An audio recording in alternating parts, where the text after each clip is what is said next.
जय हिंद। कैसे हैं आप? एक बार फिर आपके अपने चैनल गुरु गंगा में आपका हार्दिक स्वागत है। आज के वीडियो में हम लोग भारतीय राज्य व्यवस्था पर आधारित 115 इंपॉर्टेंट क्वेश्चंस की श्रृंखला में दूसरे प्रैक्टिस सेट को हल करेंगे। यह वीडियो बहुत इंपॉर्टेंट है विभिन्न प्रतियोगी परीक्षाओं के साथ साथ टेट, सुपर टेट और बीटीसी के लिए, तो इसे आप ध्यान से देखेंगे। इससे संबंधित प्रश्न कई परीक्षाओं में पूछे जा चुके हैं, पूछे जा रहे हैं, तो बहुत इंपॉर्टेंट है ये। तो चलिए शुरू करते हैं आज की इंपॉर्टेंट कक्षा। तो पिछले प्रैक्टिस सेट में हमने 40 प्रश्नों को हल कर लिया था। अब उसके आगे देखेंगे। प्रधानमंत्री की नियुक्ति कौन करता है? यह प्रश्न टेट में भी पूछा जा चुका है और ये सुपर टेट में भी पूछा जा चुका है, इसे ध्यान से देखेंगे आप। प्रधानमंत्री की नियुक्ति कौन करता है ये बताना है आपको। ए कहता है राष्ट्रपति, बी कहता है उपराष्ट्रपति, सी कहता है लोकसभा अध्यक्ष और डी कहता है भारत का मुख्य न्यायाधीश। तो 1-2 सेकेंड का समय आपको हम दे रहे हैं, उसमें आप भी गेस करेंगे, आप भी उत्तर देने का प्रयास करेंगे ताकि आपको पता लगे कि आपकी तैयारी कितनी है। फिर हम सही उत्तर भी बताएंगे। तो बताइए, प्रधानमंत्री की नियुक्ति कौन करता है? बिल्कुल सही उत्तर है राष्ट्रपति। ए ऑप्शन सही है, पहला सही है। राष्ट्रपति प्रधानमंत्री की नियुक्ति करता है। यदि प्रधानमंत्री या कोई अन्य मंत्री सदन का सदस्य नहीं है तो उसे पद पर बने रहने के लिए कितने दिनों के अंदर संसद का सदस्य बनना आवश्यक है? मान लीजिए कोई प्रधानमंत्री है या कोई मंत्री है, लेकिन न तो वो लोकसभा का सदस्य है न ही राज्यसभा का सदस्य है, तो उसे अपने पद पर रहने के लिए कितने दिनों के अंदर किसी भी सदन का, संसद के किसी भी सदन का, चाहे लोकसभा चाहे राज्यसभा का सदस्य बनना जरूरी होता है, वो बताना है आपको। ए कहता है 3 माह में, बी कहता है 6 माह में, सी कहता है 9 माह में और डी कहता है 12 माह में। सही उत्तर बताइए। बिल्कुल सही है आप। 6 माह के अंदर उसे किसी न किसी सदन का सदस्य बनना आवश्यक है, बी दूसरा सही है। मंत्रिपरिषद सामूहिक रूप से किसके प्रति उत्तरदायी है? बीईओ का प्रश्न है ये। सुपर टेट के साथ साथ, टेट के साथ साथ ये बीईओ के लिए बहुत इंपॉर्टेंट है। बीईओ के अभी जो जल्दी ही परीक्षा हुई है बीईओ की परीक्षा, उसमें खंड शिक्षा अधिकारी की परीक्षा में ये प्रश्न आया था। मंत्रिपरिषद सामूहिक रूप से किसके प्रति उत्तरदायी है? Very important, very very important. A कहता है राष्ट्रपति, बी कहता है लोकसभा अध्यक्ष, सी कहता है लोकसभा और डी कहता है राज्यसभा। तो सही उत्तर बताएं।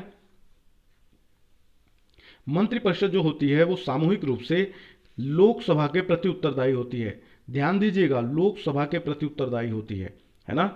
आगे चलते हैं। लोकसभा की अधिकतम सदस्य संख्या हो सकती है, कितनी हो सकती है वो बताना है आपको। ए कहता है 542, बी कहता है 545, सी कहता है 550 और डी कहता है 552। देखिए, जब आप जल्दी में होते हैं तो आप गलत कर जाते हैं, है ना। प्रश्न ये कहता है लोकसभा की अधिकतम सदस्य संख्या हो सकती है, कितनी है वो नहीं पूछा जा रहा, है ना। तो कितनी हो सकती है? जी 552, डी ऑप्शन सही है। लोकसभा की अधिकतम सदस्य संख्या 552 हो सकती है। आगे चलते हैं। संविधान के अनुसार राज्यसभा की अधिकतम सदस्य संख्या हो सकती है, यहाँ पर भी कितनी है वह नहीं पूछा जा रहा, कितनी अधिकतम हो सकती है वो बताना है आपको। ए कहता है 238, बी कहता है 245, सी कहता है 250, डी कहता है 262। जी 250, सी ऑप्शन सही है ना। संविधान के अनुसार राज्यसभा की अधिकतम सदस्य संख्या 250 हो सकती है। किसी विधेयक को धन विधेयक के रूप में कौन प्रमाणित करता है? ए राष्ट्रपति, बी लोकसभा अध्यक्ष, सी प्रधानमंत्री, डी राज्यसभा की समिति। तो कौन सा विधेयक धन विधेयक है उसके रूप में प्रमाणित करता है? लोकसभा अध्यक्ष। बी ऑप्शन सही है, दूसरा सही है। आगे चलें। केंद्र सरकार का प्रथम विधि अधिकारी कौन होता है? केंद्र सरकार का प्रथम विधि अधिकारी कौन होता है? ए भारत का मुख्य न्यायाधीश, बी केंद्रीय विधि मंत्री, सी महान्यायवादी और डी महाधिवक्ता। अच्छा प्रश्न है। तो केंद्र सरकार का जो प्रथम विधि अधिकारी होता है वो होता है महान्यायवादी। तीसरा सही है, तीसरा सही है, महान्यायवादी। आगे चलते हैं 48वें प्रश्न की तरफ। 48वां प्रश्न क्या कहता है वो देखते हैं। 48वां कहता है संघ राज्य क्षेत्रों का प्रशासन कौन चलाता है? संघ राज्य क्षेत्रों का प्रशासन कौन चलाता है वो बताना है आपको। ए कहता है उपराज्यपाल, बी कहता है राष्ट्रपति द्वारा नियुक्त प्रशासक, सी कहता है मुख्यमंत्री और डी कहता है उपरोक्त सभी। तो क्या सही है? बी ऑप्शन सही है। राष्ट्रपति द्वारा जो नियुक्त प्रशासक होता है वही संघ राज्य क्षेत्रों का प्रशासन चलाता है। 48वें का बी।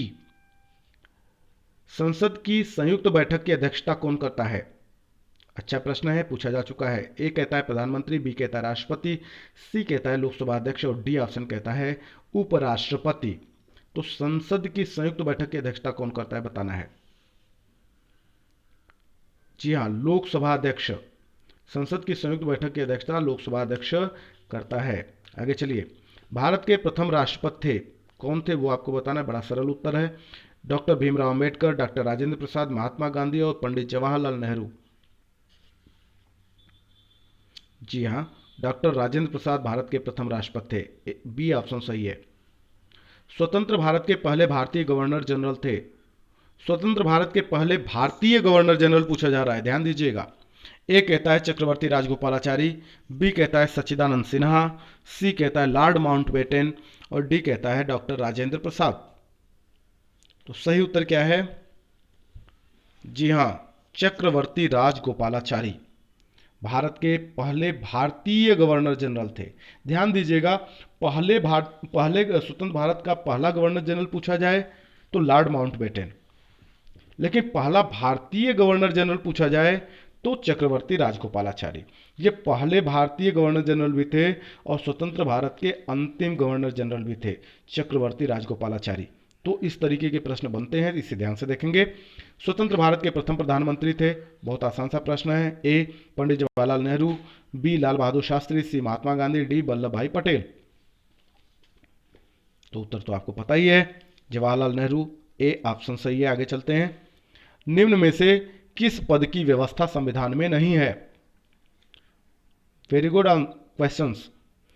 ए मुख्य चुनाव आयुक्त, बी उप प्रधानमंत्री, सी गृह मंत्री, डी राज्यसभा का उपसभापति। तो कौन सा पद ऐसा है जिसकी व्यवस्था संविधान में नहीं है? उप प्रधानमंत्री, वेरी गुड।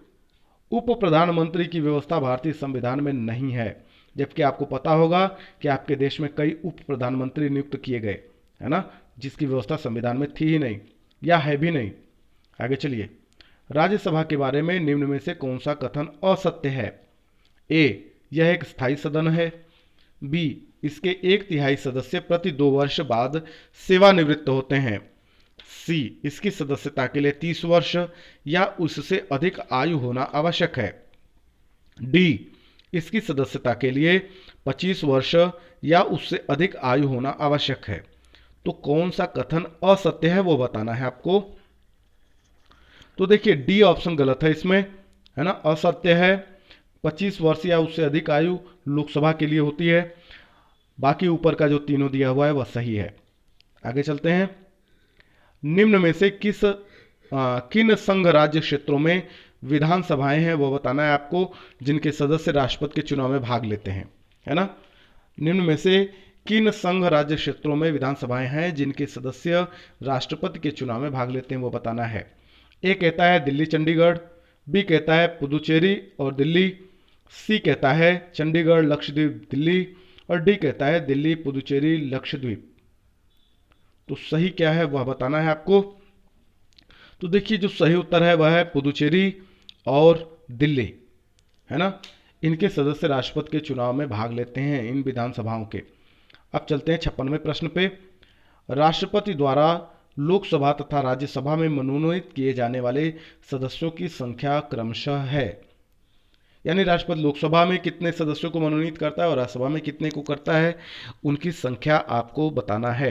ए कहता है 12 और 2, बी कहता है 2 और 12, सी कहता है 7 और 5, डी कहता है 5 और 7।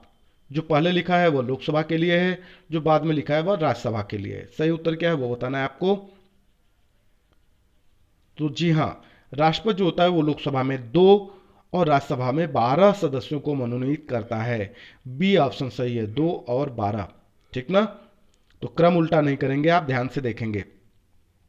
लोकसभा एवं राज्यसभा के 2 अधिवेशनों के बीच अधिकतम कितने समय का अंतर होना चाहिए? ए 3 माह, बी 5 माह, सी कहता है 6 माह और डी कहता है कोई निश्चित सीमा नहीं है। तो 6 माह, अधिकतम कितने समय का अंतर हो सकता है? 6 माह का अंतर होता है, इससे ज्यादा अंतर नहीं होना चाहिए। सी ऑप्शन सही है। वित्त विधेयक सबसे पहले संसद के किस सदन में पेश किया जाता है? ए लोकसभा, बी राज्यसभा, सी लोकसभा अथवा राज्यसभा किसी में, और डी कहता है उपरोक्त में से कोई नहीं। तो देखिए, जो वित्त विधेयक होता है वो सबसे पहले लोकसभा में पेश किया जाता है। ए ऑप्शन सही है, लोकसभा, है ना। आगे देखते हैं, लोकसभा अध्यक्ष का जो चुनाव होता है किसके द्वारा किया जाता है वह बताना है आपको। लोकसभा अध्यक्ष का चुनाव किसके द्वारा किया जाता है? ए राष्ट्रपति द्वारा, बी लोकसभा में सत्ता पक्ष के सदस्यों द्वारा, सी लोकसभा के निर्वाचित सदस्यों द्वारा, और डी कहता है लोकसभा के सदस्यों द्वारा। तो सही उत्तर बताएं। तो देखिए, जो लोकसभा अध्यक्ष होता है उसका चुनाव लोकसभा के सदस्यों द्वारा किया जाता है, चाहे वो मनोनीत हो या निर्वाचित हो, है ना। तो डी ऑप्शन सही है। आगे चलते हैं, राज्य की कार्यपालिका का प्रमुख कौन होता है? राज्य की कार्यपालिका का प्रमुख कौन होता है वो बताना है। ए मुख्यमंत्री, बी राज्यपाल, सी विधानसभा अध्यक्ष, और डी उपरोक्त में से कोई नहीं। यह प्रश्न बहुत इंपॉर्टेंट है, कई बार आ चुका है, इसको ध्यान से आप देखेंगे। जी हां, राज्यपाल। राज्य की कार्यपालिका का जो प्रमुख होता है वो राज्यपाल होता है। जैसे आप केंद्र की बात करें तो वहां जो स्थिति राष्ट्रपति की है, लगभग वही स्थिति राज्य के अंदर राज्यपाल की होती है। ठीक है, आगे चलते हैं। राज्यपाल का कार्यकाल कितनी अवधि का होता है? आसान प्रश्न है। ए कहता है 5 वर्ष, बी कहता है 7 वर्ष, सी कहता है राष्ट्रपति के प्रसाद पर्यंत यानी राष्ट्रपति जब तक चाहे, और डी कहता है कोई निश्चित अवधि नहीं होती। तो राज्यपाल का कार्यकाल जब तक राष्ट्रपति चाहे यानी राष्ट्रपति के प्रसाद पर्यंत रहती है ना। राष्ट्रपति जब तक चाहे राज्यपाल का कार्यकाल उतने वर्ष का होगा, उतने अवधि तक का होगा। सी ऑप्शन सही है ना। इसके लिए कोई निश्चित सीमा नहीं है, राष्ट्रपति जब तक चाहता है। सी ऑप्शन सही है। आगे चलते हैं, संविधान के अनुसार विधानसभा के सदस्यों की अधिकतम संख्या है, यानी संविधान के अनुसार किसी भी विधानसभा में सदस्यों की जो अधिकतम संख्या हो सकती है वह बताना है आपको। ए कहता है 500, बी कहता है 525, सी कहता है 552, डी कहता है 475। बताइए। 500, वेरी गुड, ए ऑप्शन सही है। कौन सा सही है? ए ऑप्शन सही है, पहला सही है। आगे चलते हैं, वर्तमान में भारत में कुल कितने राज्यों में विधान परिषदें विद्यमान हैं? ए 3, बी कहता है 4, सी कहता है 5, और डी कहता है 6। तो सही उत्तर बताएं। जी हां, इस समय 6 राज्यों में विधान परिषदें विद्यमान हैं। कौन कौन से 6 राज्य हैं वो बताइए आप। जी हाँ, आंध्र प्रदेश, बिहार, कर्नाटक, महाराष्ट्र, तेलंगाना और उत्तर प्रदेश, है ना। इन 6 राज्यों में विधान परिषदें विद्यमान हैं। Very good. आगे चलते हैं, विधान परिषद के बारे में निम्न में से कौन सा कथन असत्य है वह बताना है। ए, इस सदन का सदस्य बनने के लिए न्यूनतम आयु 30 वर्ष है। बी कहता है इसकी सदस्य संख्या विधानसभा की सदस्य संख्या के 1/3 से अधिक नहीं हो सकती है। सी कहता है इसकी न्यूनतम सदस्य संख्या 40 है, और डी कहता है इसके सदस्यों का कार्यकाल 5 वर्षों का होता है। तो इनमें क्या असत्य है वह बताना है आपको। तो देखिए, इसके सदस्यों का जो कार्यकाल 5 वर्ष का होता है यह बात गलत है ना। इसके सदस्यों का कार्यकाल 6 वर्ष होता है ना। डी ऑप्शन सही है, और इस प्रश्न के लिए डी ऑप्शन सही है ना। आगे चलें, किस राज्य का मंत्रिमंडल सामूहिक रूप से राज्य का मंत्रिमंडल सामूहिक रूप से किसके प्रति उत्तरदायी होता है? यह भी एक इंपॉर्टेंट प्रश्न है। अभी ऊपर आपने केंद्रीय मंत्रिपरिषद की बात की थी, यहाँ आपको राज्य मंत्रिमंडल की बात करनी है। तो आप बताएं, राज्य का मंत्रिमंडल सामूहिक रूप से किसके प्रति उत्तरदायी होता है? ए विधानसभा, बी विधान परिषद, सी राज्यपाल, और डी मुख्यमंत्री। सही उत्तर क्या है? ठीक वही स्थिति है जो जैसे वहां पे जो केंद्रीय मंत्रिपरिषद है वो लोकसभा के प्रति उत्तरदायी होती है, वैसे ही राज्य का मंत्रिमंडल सामूहिक रूप से विधानसभा के प्रति उत्तरदायी होता है। ए ऑप्शन सही है, पहला सही है। विधानसभा के वर्ष में कम से कम कितने अधिवेशन होने अनिवार्य हैं? ए 2, बी कहता है 3, सी कहता है 4 और डी कहता है 5। तो कम से कम वर्ष में 2 अधिवेशन होने अनिवार्य हैं, क्योंकि आपको पता है कि 2 अधिवेशन के बीच में 6 महीने से ज़्यादा का अंतर नहीं होना चाहिए। तो 2, ए ऑप्शन सही है। आगे चलिए। लोकसभा अध्यक्ष अपना त्यागपत्र किसे सौंपता है? ए राष्ट्रपति को, बी लोकसभा उपाध्यक्ष को, सी प्रधानमंत्री को और डी उपराष्ट्रपति को। ध्यान से देखिएगा, इस तरीके के प्रश्न कई बार आ चुके हैं कि कोई अपना इस्तीफा किसको देता है ना, पद के अनुसार। तो इसे आपको जानना चाहिए, बड़ा इंपॉर्टेंट है, इससे संबंधित प्रश्न कई बार आते हैं, है ना। तो 67 का कौन सा सही है? तो लोकसभा अध्यक्ष जो होता है वो अपना इस्तीफा, अपना त्यागपत्र लोकसभा उपाध्यक्ष को सौंपता है। बी ऑप्शन सही है, दूसरा सही है। किस राज्य में विधानसभा सदस्यों की संख्या सर्वाधिक है? ए महाराष्ट्र, बी उत्तर प्रदेश, सी मध्य प्रदेश और डी कहता है राजस्थान। तो कौन सा राज्य ऐसा है जहां पर विधानसभा सदस्यों की संख्या सबसे ज्यादा है? जी हां, उत्तर प्रदेश। उत्तर प्रदेश में विधानसभा सदस्यों की संख्या सबसे ज्यादा है। आपको बताना है कमेंट बॉक्स के अंदर कि कितनी है ना। जम्मू कश्मीर राज्य को किस अनुच्छेद के अंतर्गत विशेष राज्य का दर्जा प्राप्त है? अब प्राप्त नहीं है, प्राप्त था, है ना, प्राप्त था, वो बताना है आपको। ए अनुच्छेद 352, बी अनुच्छेद 358, सी अनुच्छेद 370 और डी कहता है अनुच्छेद 394। जी हाँ, धारा 370 या अनुच्छेद 370 का नाम आपने बार बार सुना होगा। इसी के अंतर्गत जम्मू कश्मीर राज्य को विशेष राज्य का दर्जा दिया गया था, लेकिन अब यह दर्जा समाप्त हो चुका है। आगे चलते हैं। भारत का नियंत्रक एवं महालेखा परीक्षक किसके द्वारा नियुक्त किया जाता है? ए संसद, बी राष्ट्रपति, सी प्रधानमंत्री और डी वित्त मंत्रालय। तो जो भारत का नियंत्रक एवं महालेखा परीक्षक होता है उसकी नियुक्ति राष्ट्रपति करता है। बी ऑप्शन सही है, दूसरा सही है। आगे चलिए। भारत का उच्चतम न्यायालय कहाँ अवस्थित है? बड़ा साधारण प्रश्न है, आप जानते हैं। ए नई दिल्ली, बी कहता है कोलकाता, सी कहता है मुंबई और डी कहता है चेन्नई। तो नई दिल्ली में सुप्रीम कोर्ट है, आप जानते हैं, उच्चतम न्यायालय वही है। भारत के सर्वोच्च न्यायालय में न्यायाधीशों की कुल संख्या है, कितनी है वो बताना है आपको। ए कहता है 24, बी कहता है 25, सी कहता है 31 और डी कहता है 27। तो भारत में सर्वोच्च न्यायालय में न्यायाधीशों की कुल संख्या 31 है ना। सी ऑप्शन सही है। आगे चलिए। सर्वोच्च न्यायालय के मुख्य न्यायाधीश की नियुक्ति कौन करता है? Very important. ए कहता है संसद, बी कहता है राष्ट्रपति, सी कहता है बार काउंसिल के सदस्य और डी कहता है सभी उच्च न्यायालय के न्यायाधीशों के मतों के आधार पर राष्ट्रपति। तो सर्वोच्च न्यायालय का जो मुख्य न्यायाधीश होता है उसकी नियुक्ति राष्ट्रपति करता है। कौन करता है? राष्ट्रपति करता है। बी ऑप्शन सही है। चलते हैं अगले प्रश्न की तरफ। जो 74वां प्रश्न है वो क्या कहता है उस पर ध्यान से देखते हैं। उच्चतम न्यायालय के न्यायाधीशों का कार्यकाल है, सुप्रीम कोर्ट के जो जज होते हैं उनका कार्यकाल कितने वर्षों का होता है वो बताना है आपको। ए कहता है 5 वर्ष, बी कहता है 7 वर्ष, सी कहता है राष्ट्रपति के प्रसाद पर्यंत यानी राष्ट्रपति जब तक चाहे और डी कहता है उनकी 65 वर्ष की आयु पूरी होने तक। तो बताइए।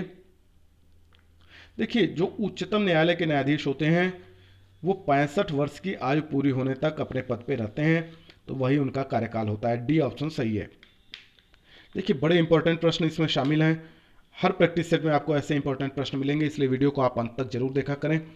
आपको बहुत सारे इंपॉर्टेंट प्रश्न उसमें मिलेंगे किसी न किसी परीक्षा में, तो कोई प्रश्न में आपसे मिस ना हो, इसलिए आप पूरे प्रैक्टिस सेट को जरूर हल किया करें। 1-2 बार आप हल करेंगे तो सारे प्रश्न आपको आसानी से याद हो जाएंगे, समझ में आ जाएंगे, है ना। और पिछले जो हमने वीडियो बना रखे हैं, पिछले प्रैक्टिस सेट बना रखे हैं, चाहे भौतिक विज्ञान, रसायन विज्ञान, कंप्यूटर के, जीव विज्ञान के या भारतीय राज्य व्यवस्था का जो पिछला प्रैक्टिस सेट है भाग 1 के रूप में, आप उसको जरूर हल कर लें, वो आपकी परीक्षा के दृष्टि से बहुत इंपॉर्टेंट है। उसके अलावा भी बहुत सारे वीडियो हमने बना रखे हैं और इन सबके लिंक इस वीडियो के डिस्क्रिप्शन बॉक्स में दिए जा रहे हैं, वहाँ से क्लिक करके आप उन सभी वीडियो को देख सकते हैं, अपनी तैयारी कर सकते हैं। तो बहुत इंपॉर्टेंट है। आइए चलते हैं अगले प्रश्न की तरफ। निम्न में से कौन मुख्य न्यायाधीश सबसे ज्यादा अवधि तक कार्यरत रहे हैं? सर्वाधिक अवधि तक कार्यरत रहने वाले मुख्य न्यायाधीश का नाम बताना है आपको। ए के सुब्बा राव, बी कहता है वाई वी चंद्रचूड़, सी कहता है ए एस आनंद, डी कहता है एम हिदायतुल्ला। तो बताएं। तो देखिए जितने नाम दिए हुए हैं उसमें सबसे ज़्यादा समय तक काम करने वाले हैं Y V Chandrachud. B option, दूसरा ऑप्शन सही है। आगे चलते हैं।